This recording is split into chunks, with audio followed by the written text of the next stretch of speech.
Welcome to today's video. I'm Richard Chapo. I'm an attorney down in San Diego, and I've been representing online businesses for about the last 20 years or so.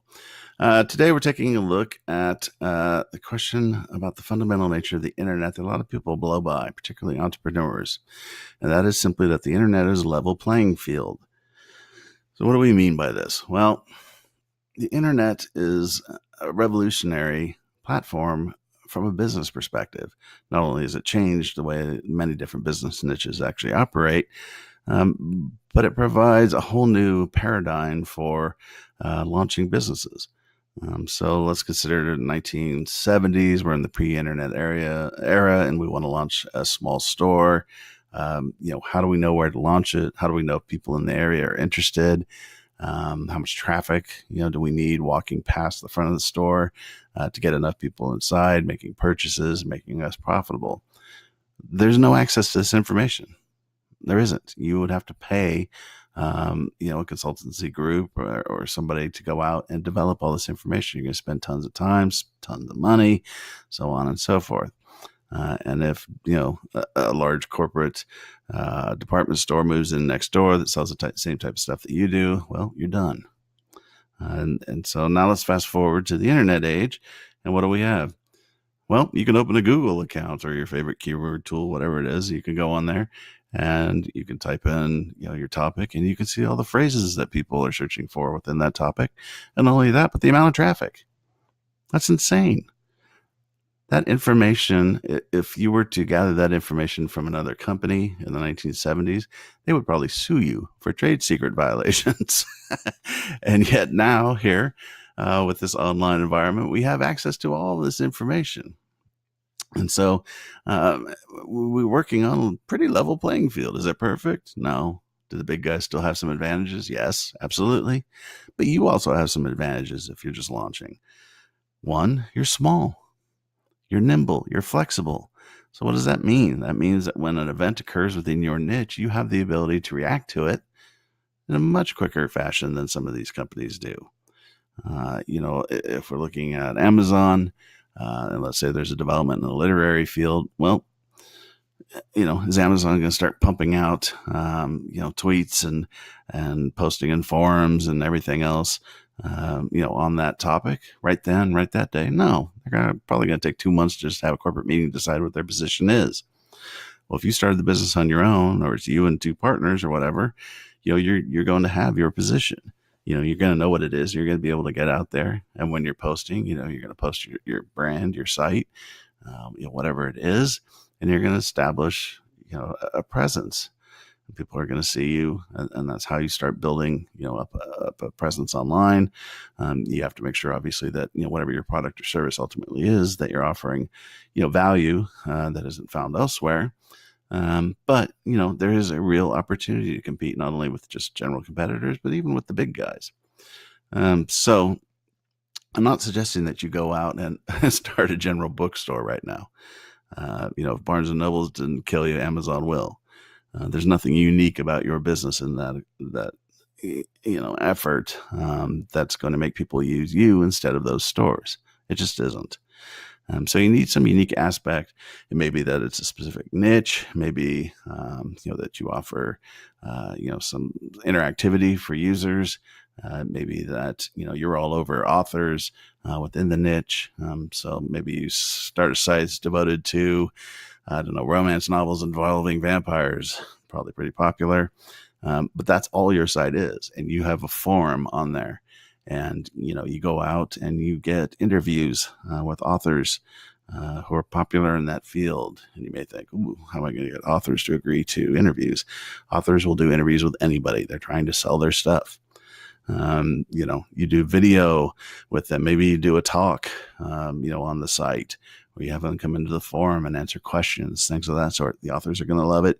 You're going to love it. And, that's going to get people coming back to your site, particularly people that are interested in romance novels in the vampire field, or, whatever the niche is. It can be anything. But you're offering something unique. And if you do that, you can really establish a presence online. But you have to stop before you get going with your business and think about, okay, the internet is a level playing field. How do I take advantage of this? What is our unique position that we can really blow out and make us stand out? And it doesn't have to be something fabulous. You go to business schools and you listen to people online, and they make it sound like you had to have this magical, unique selling position that nobody else has. That's totally unique and no business has ever had, and that's all just nonsense. I mean, let's look at one of the most famous examples, Zappos. There are, I don't know, 500 million sites online that sell, shoes and clothing. Obviously, there aren't that many, but it certainly seems like it sometimes. Zappos is really no different than anybody else. So why did they blow up? Why did Amazon pay huge amounts of money to purchase Zappos?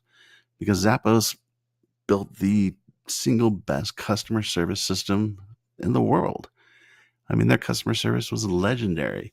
If you took a job at Zappos, I don't remember the exact requirements, but I think you had to spend like the first 2 weeks or a month taking calls. You were doing customer service calls. And that included if you were being hired as a CEO. Everybody had to do it.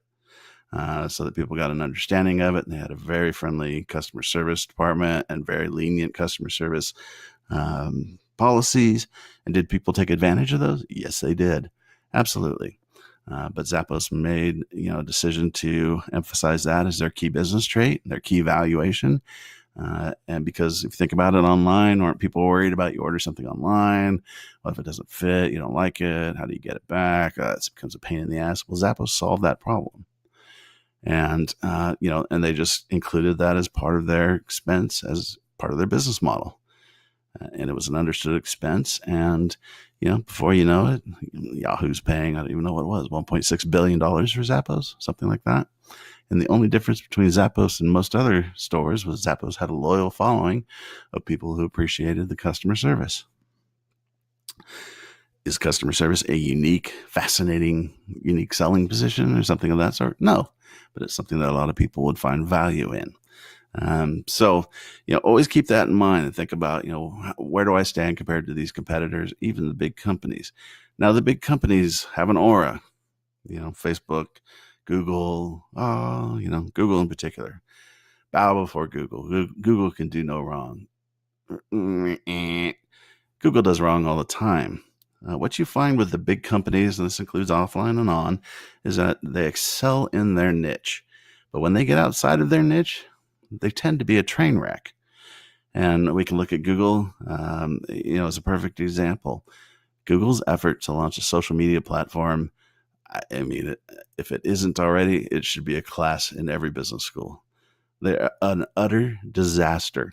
I mean, and that's insulting, disasters. Google, it's a comedy of errors. They started off in 2004, the bus site, Orkut, O-R-K-U-T. I'm probably pronouncing it incorrectly. Well, Facebook launched in 2004. Orkut was a competitor of Facebook. They were essentially a platform that could have competed. Orkut was based more with Brazilian and I want to say Indian users. But it was a viable company that could have taken on Facebook, and Google didn't know what the hell it was doing. And it just, basically face planted. I'm not even sure Orkut still functions. If it does, it has a small audience. So 2005, Google decided to have another stab at it, and they launched a social media platform site called Dodgeball, which I think they also purchased and then played with. But I don't know. There were so many of them. It's hard to keep the record straight. But anyways, surprise, surprise, it was also a disaster. Nobody used it, and those that did didn't like it. And so 2007, I think it was, Google had another go, and they retired Dodgeball. They rolled parts of it into a new social media platform called Latitude. And Latitude, shockingly, was also just an utter disaster. Now, unless you're old like me, you may be sitting here thinking, I've never heard of any of these platforms. Well, there's a reason. They were a disaster. They were just utterly horrible. Complete face plants. Google had no idea what they were doing. Mighty Google, who we all bow before now when it comes to search, got out of its niche, and it's got its butt kicked. And that's just the nature of it. So we fast forward to 2010, and Google finally says, all right, we got our act together. We're going to launch Google Buzz. And so they launched Google Buzz, and they try and integrate it with Gmail and everything else, or whatever it is that they're running at that time. And it becomes quickly apparent that there's no privacy in the system, and that a whole bunch of the features violate privacy law. It's like nobody even looked at that aspect of the system. And it's such a mess, it's such a disaster that within a year they took it down. And that was the end of Google Buzz. Well, except for all the lawsuits, which they ended up paying a ton of money on because they had violated all these different laws. And that went on for a few years. And so eventually we end up with Google Plus, mighty Google Plus. And, this is Google coming out and saying, okay, we were just kidding about all the previous ones. We really know what we're doing now. And here we go. Try it. You're going to love it. We're going to kill Facebook. And people tried it and they didn't love it. It wasn't horrible, but it was, and they had a lot of things tied into it that were just kind of why. It wasn't easy to use. Google is really, a lot of the interfaces that they create are code oriented, meaning that they're written for coders in a sense, even though that's not their intent.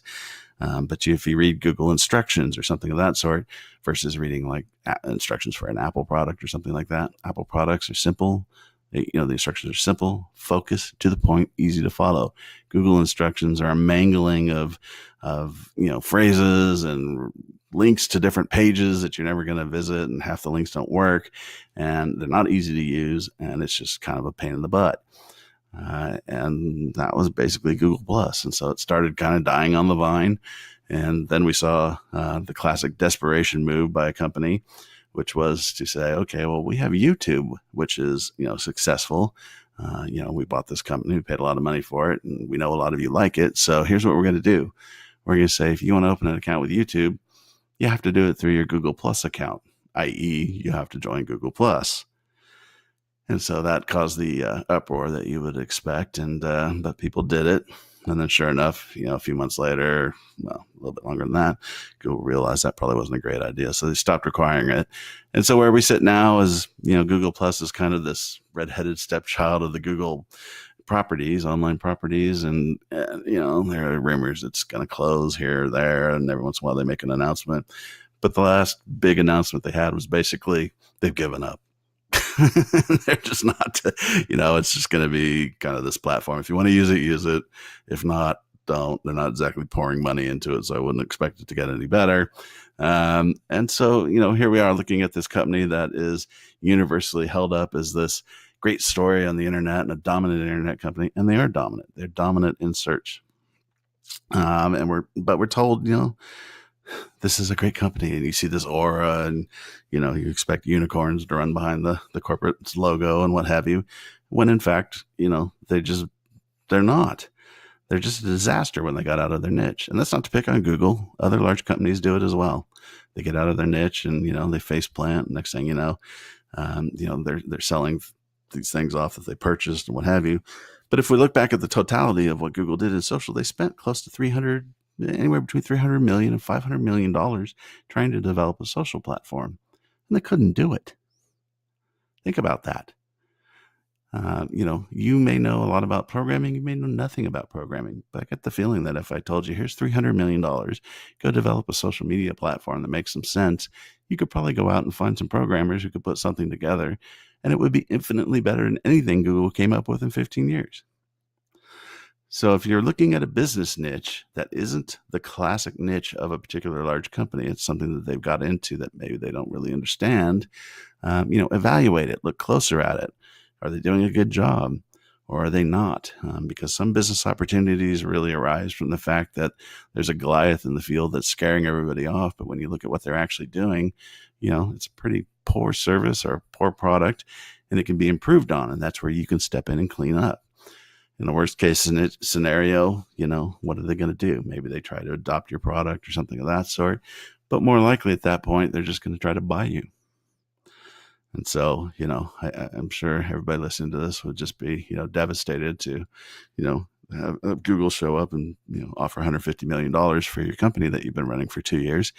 But fortunately, I think there are some retreats on some exotic islands somewhere that you could go and, wipe away the tears with $100 bills and suffer through it. So, don't get intimidated by the big companies. Now, again, don't do this as a general notion. do your research the phrases, research what the audience is looking for. One of the great ways to do it is if you can find a niche where there are forums, go into that forum and spend a day reading the posts and start reading them. And what you will notice in some of these forums is you'll come across repeated posts saying, I wish there was a site or a service or a product that did this. Well, when you see that kind of stuff, your little money antenna should pop up on your head, because your audience is telling you what they want.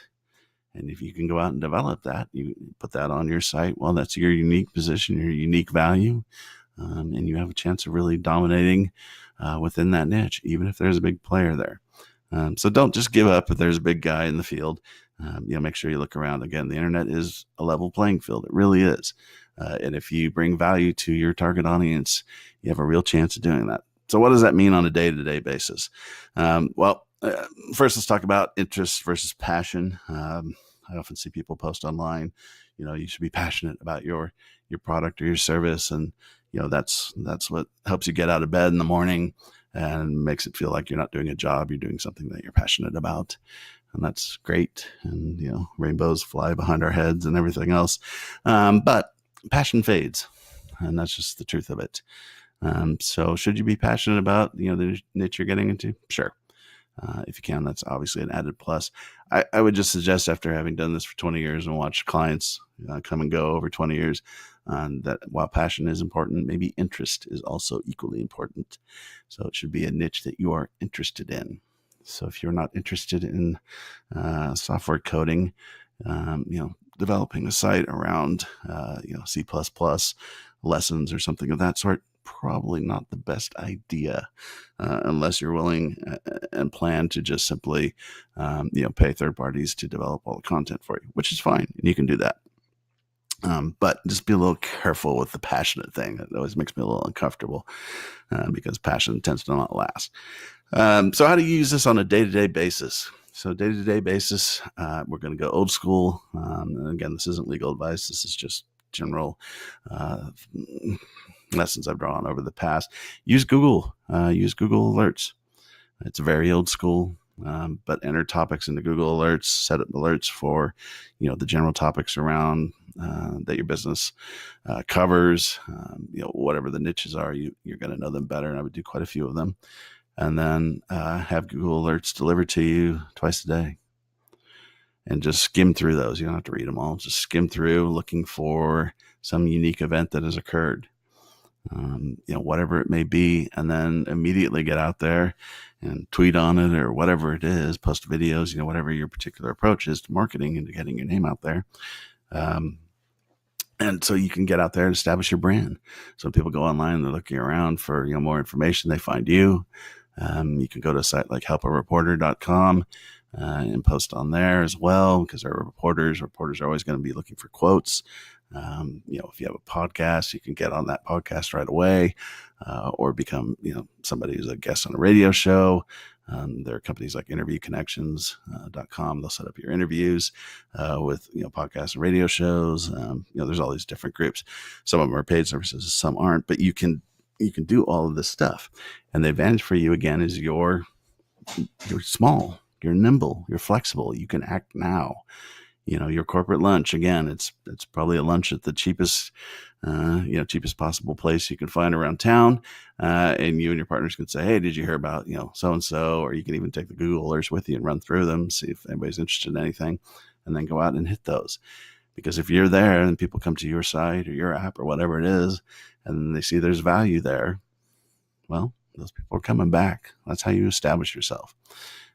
So overall, just keep in mind that we are in an age when, competing with competitors who are smaller, same size as you, or much, much bigger, isn't necessarily the hindrance that it was in the past. The internet has really leveled out, quite a bit of the business playing field. Is it completely flat? No. Could Google go throw $500 million at your critical keywords? Sure. Are they going to? Unlikely. So don't be hindered by, those kinds of things and the haters. Just do your research, make sure that you have an objective reason for pursuing, that particular business idea, and then have at it. And you'd be surprised some of the things that can turn into big profit centers. So that's it for today. If you have any questions or comments, just reach out to me at SoCal, like Southern California, SoCalInternetLawyer.com. Just use the contact page and I will get all those messages. And then keep an eye out for our next video in this series on how to start an online business. Thanks.